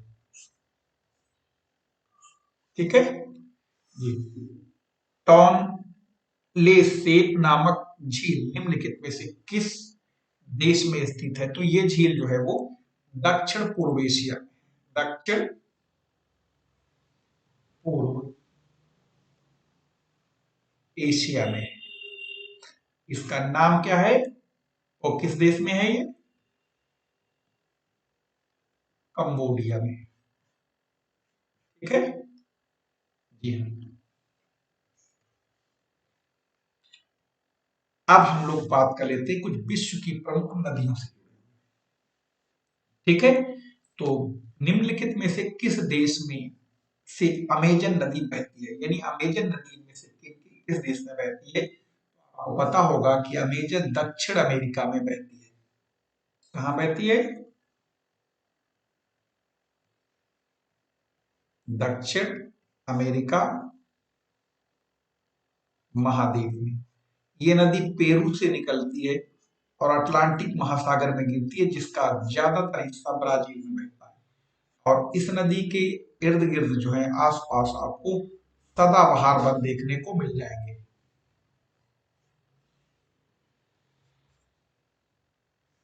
जैसे ये आप देख रहे हैं, ये जितना भी डार्क लाइन दिखाई गई है ये आपकी, ये जो है वो अमेजन की है। और ये पूरा अमेजन का कैचमेंट एरिया है। देश को इंगित कीजिए जहां ब्रह्मपुत्र नदी नहीं गुजरती है। तो ब्रह्मपुत्र नदी देखो चीन से निकलती है, जैसे यहाँ से मानसरोवर झील से निकली, ये ऐसे पूरब की ओर बहती है, फिर अरुणाचल में, असम में और फिर बांग्लादेश में।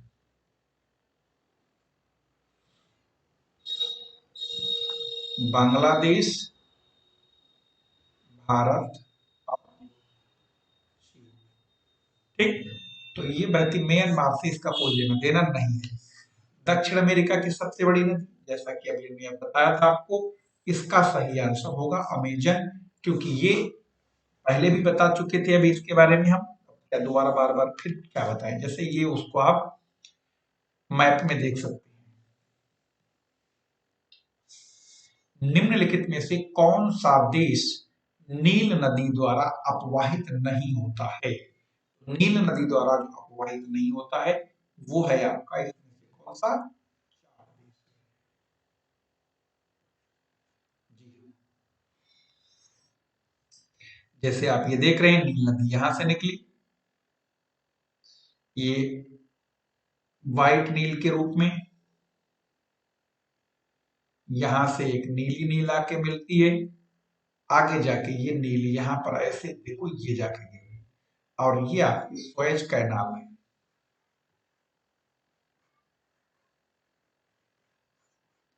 ठीक है, और ये जो है आपका देख रहे हैं, ये जो है, हाँ ये वाला हिस्सा जो आप देख रहे हैं, ये सूडान, ये इथोपिया है। ठीक, एरिट्रिया है। और चार जो है यहाँ है, इसका कोई दूर दूर तक नील नदी से लेना देना नहीं। सबसे लंबी नदी के बारे में आपको बताएंगे, नील है इसका सही आंसर, जो भी हम लोग बात कर रहे थे। सबसे चौड़ी नदी अगर पूछी जाए तो अमेजन है, इससे ज्यादा चौड़ाई किसी की नहीं है, जैसे आप देख रहे होंगे डायग्राम में। एशिया में, एशिया की निम्नलिखित में से कौन सी नदी दक्षिण की ओर प्रवाहित होती है? लीना जो है ये उत्तर की ओर प्रवाहित होती है, आर्कटिक ओशन में गिरती है। सालबिन ये दक्षिण की ओर प्रवाहित होती है। ओब उत्तर की ओर प्रवाहित होती है। अमूर्वी मतलब दक्षिण की ओर जो प्रवाहित होती है उस।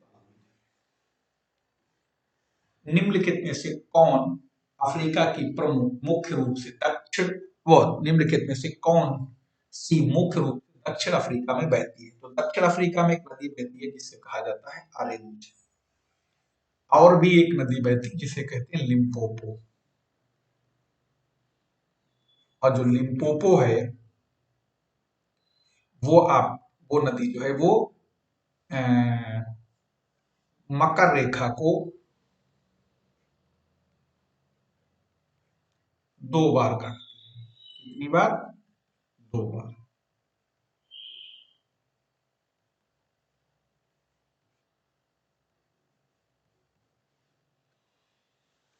किस नदी को चीन का शोक कहा जाता है? किसको कहा जाता है? हांगहो को कहा जाता है। महाबली गंगा किस देश की सबसे बड़ी नदी है? तो महाबली गंगा जो है वो श्रीलंका में बहने वाली एक नदी है। बांग्लादेश में किस नदी को पद्मा के नाम से पुकारते हैं? देखो गंगा यहां से निकली और ऐसे, जब ये बांग्लादेश पहुंचती तो उसे पद्मा कहते हैं। इसी तरीके से जब इसमें आके वहां पर ब्रह्मपुत्र मिलती तो उसे ब्रह्मपुत्र को ही बांग्लादेश के लोग जमुना कहते हैं।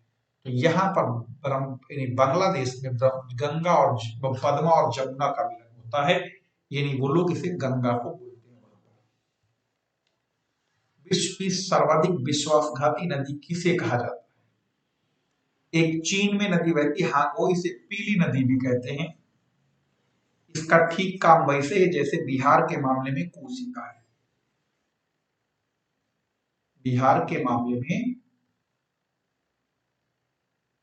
कोसी का है।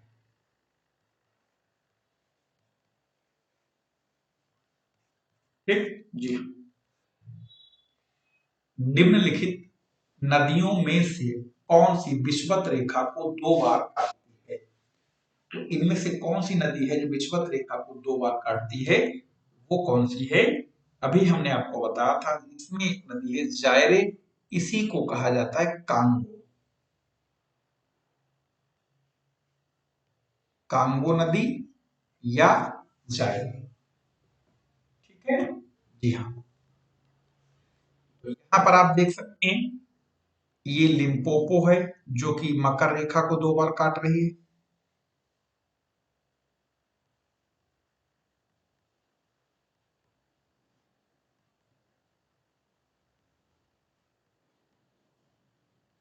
ये आपकी ये नदी है जो जायरे है, इसी को कांगो भी कहते हैं।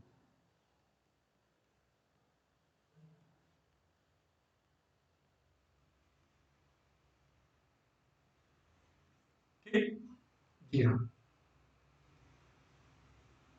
यूरोप की कौन सी नदी को कोयला नदी के नाम से जाना जाता है? तो यूरोप में एक नदी बहती है राइन। राइन नदी कहाँ है? ये बेसिकली जर्मनी में है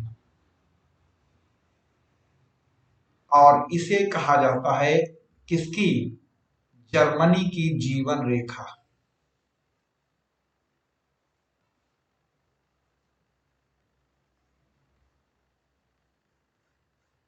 जर्मनी की जीवन रेखा कहते हैं, इसी को पोल रिवर भी कहते हैं।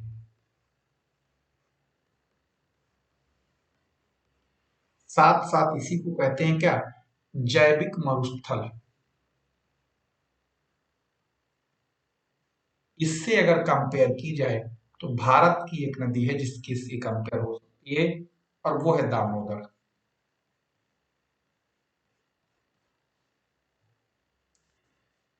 ठीक है। सिन नदी कहाँ बहती है? सिन नहीं बल्कि सीन होना चाहिए था यहाँ पर। जो सीन नदी है वो बहती है फ्रांस में। ठीक है। तो फ्रांस में बहती है ये सीन नदी। महान एशिया नदी मेकांग निम्नलिखित में से किस देश से होकर नहीं बहती? कंबोडिया, लाओस, चीन। देखो, चीन के तिब्बत के पठार से तो ये निकलती कंबोडिया लाओस में बहती है, लेकिन मलेशिया से इस नदी का कोई लेना देना नहीं है। यहां पर आप देख, चीन और ये आपका देख रहे हैं म्यांमार। हाँ सॉरी, चीन से आई, ये लाओस में आई, मेकांग रिवर ये देख रहे हैं, और ये आपका कंबोडिया और वियतनाम होते हुए ये कहाँ गिरती है? दक्षिण चीन सागर में। ठीक। हाँ। किस नदी को यूरोपीय व्यापार की जीवन रेखा कहा जाता है? जैसा अभी हम पहले बताया आपको, इसको कहते हैं राइन नदी को।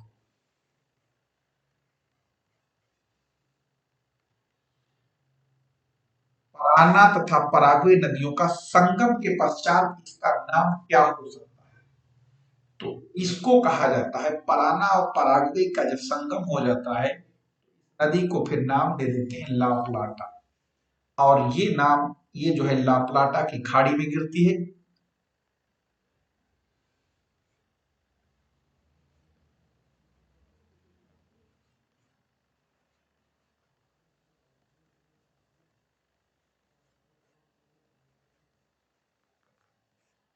ठीक है, ला प्लाटा की खाड़ी में गिरती है। और अगर आप इसे देखना चाहेंगे तो इसे ऐसा कुछ है यहाँ पर ही।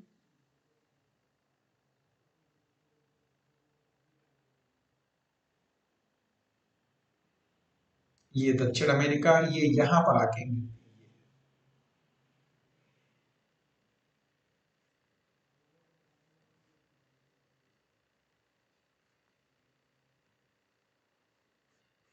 ठीक है।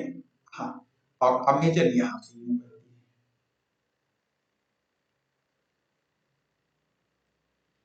यहीं से ऐसे निकल के बहती ओरुन।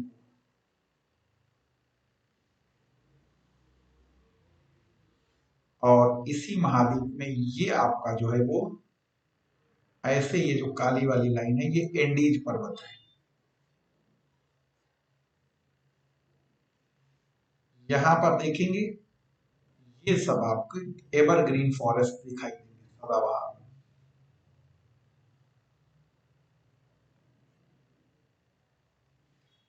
इसी में आपको यहाँ पर क्या देखेंगे, यहाँ पर आपको दिखाएंगे पंपास। और यहाँ पर आके देख पाएंगे आप ये वाला जो हिस्सा है ये कहलाता है पेंटागोनिया पठार।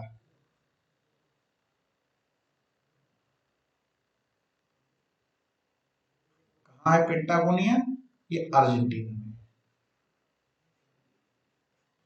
और यहाँ पर आप देखेंगे यहाँ पर एक मैगेलन जल संधि है।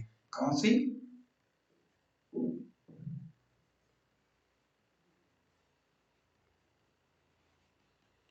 और इसी में यहाँ पर जिस झील को बार बार बताया था ये आपकी जो है वो टीटीकाका झील है।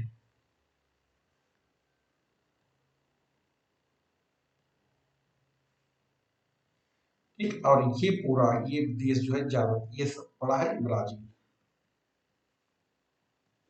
इसी में यहाँ पर एक गर्म जलधारा प्रवाहित होती है, ये जिसे ब्राजीलियन करंट कहा जाता है।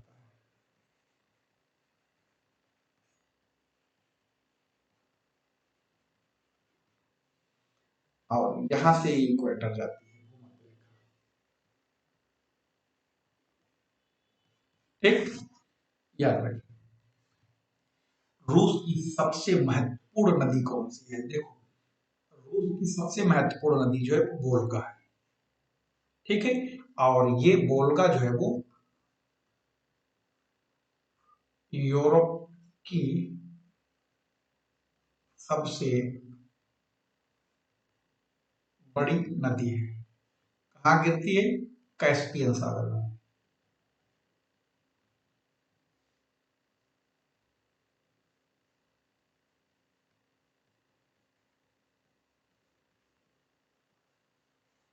और ये जो है,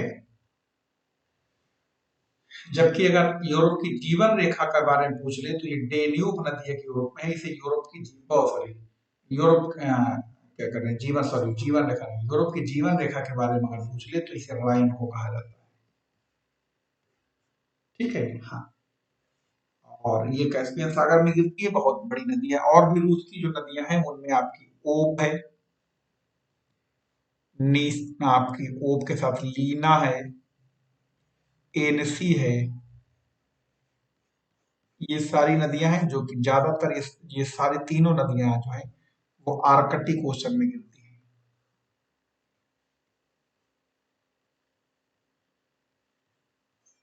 ठीक है, तो ये भी हो गया। अब उसके बाद अगले क्वेश्चन, अब आज के लिए इतना ही। फिर हम लोग इसी चैनल पर इसी तरीके से आगे भी आपके साथ कंटिन्यू करते रहेंगे। लेकिन अगर आपको इसमें से किसी तरीके का कोई कंफ्यूजन रहता है, कोई भी रहता है, तो आप उसे कमेंट सेक्शन में जरूर बताएंगे। साथ ही साथ ये भी ध्यान रखना कि जिन जिन जो लोग अगर इसको पूरा कंप्लीट कोर्स करना चाहते हैं तो उसको, जैसा कि हमने शुरुआत में ही आपको बताया था, तो वहां पर अन अकेडमी के ऐप पर जाके वहां पर ये पूरा कंप्लीट कोर्स यूपीपीएससी का मिलेगा। वो जो कि वो पेड कोर्स है, उसके लिए आपको 1 साल की फीस के लिए मात्र वहां पर 7,000 रुपए खर्च करने होंगे। जैसे यहाँ पर पूरा सिस्टम एक बार फिर से हम बता देते हैं आपको, तो ध्यान रखिए।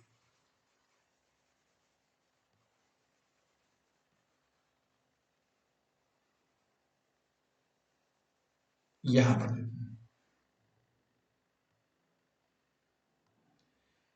एक साल की जो फीस है वो 7,000 रुपए, ये डिस्काउंट 10%, फिर ये हो जाती है आपकी 6,300 रुपए। इसी तरीके से 2 साल की फीस जो है वो 8,400 रुपए है, 10% डिस्काउंट, ये हो जाती है 7,560 रुपए की। अब अगर आपके पास क्रेडिट है, यानी अगर आपके ऐप में क्रेडिट है अगर आपके पास, तो और इसके लिए आपको चाहिए 700 क्रेडिट कम से कम, इसके लिए आपको चाहिए कम से कम 800 क्रेडिट। अगर इतने क्रेडिट है तो आपको क्रेडिट से भी 10% डिस्काउंट और मिल जाएगा, और छूट मिल जाएगी। साथ ही साथ आप, अगर आपके पास क्रेडिट कार्ड है तो आपको ये एडमिशन ईएमआई पर भी मिल जाएगा। उसके लिए क्या करना है, अगर आप, जैसे कि आपका 6,300 रुपए जो एक साल की फीस है, इसको अगर आप 12 ईएमआई में बनाएंगे तो ये आपको 530 रुपया की पर मंथ ईएमआई आती है। इसी तरीके से अगर आप इस 7,560 रुपए को 12 ईएमआई में कन्वर्ट करते हैं तो आपको इसमें 630 रुपए पर मंथ की ईएमआई आती है। तो इसमें क्या मिलेगा आपको, इसमें यूपीपीएससी का अगर आप सब्सक्रिप्शन लेंगे, ठीक है, तो सब्सक्रिप्शन लेने के लिए आपको करना क्या होगा वो भी आपको बता देते हैं। करना ये होगा आपको, यहाँ पर आपको ये जो 10% छूट की बात बताई थी ये तब मिलेगी जब आप LIVENOOR